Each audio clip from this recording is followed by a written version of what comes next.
What's up everybody? Welcome to another how-to video. In this video, I'm going to show you a slick little workaround for a fuel gauge that does not work. In this vehicle, the fuel gauge is always on empty, regardless if it's on or off or full or empty. The issue could be a problem with the sending unit in the gas tank, in which you'll have to drop the gas tank to replace it. Or it could be the gauge itself, or it could be the wiring in between. Sometimes it just doesn't make sense to try to track that down. The only real way to track your fuel is to keep track of your mileage. If you know what your mileage is when you fill up with gas, and you know how far you can travel with the full gas tank, then using some simple math, you'll know the mileage at which you will run out of gas. So you need to fill up again before you reach that number. One way to keep track is with a notebook.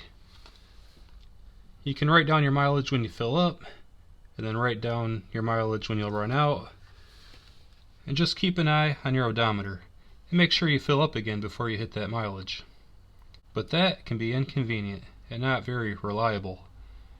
That notebook doesn't do you much good when it's in a glove box. What I have for you today is a nice little workaround.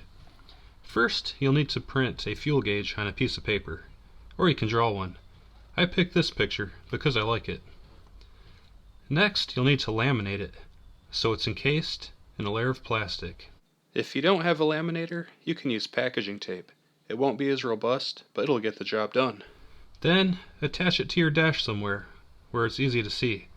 For me, my dash is steel, so I put some magnets on the back, and I keep it right here.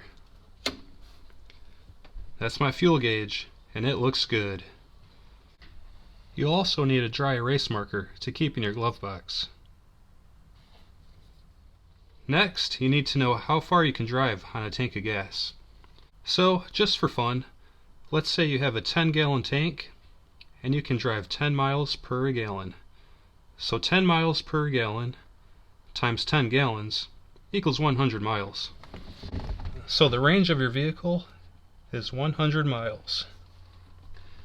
Next, you fill up your vehicle with gas. So when your gas tank is full, you check your odometer. Mine is at 489. So when I fill up, my mileage is 489. Then I can drive 100 miles.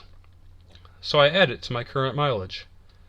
489 plus 100 is 589. 589.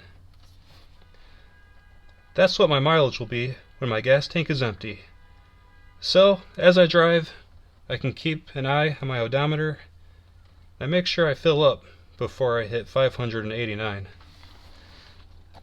Then, since it's dry erase, the next time I fill up, I can just wipe them off and start over. I hope you found this helpful. If this was helpful, please give it a like and subscribe. Subscribing will really help the channel. I'm making new videos frequently, at least once a week. I'll see you in the next video.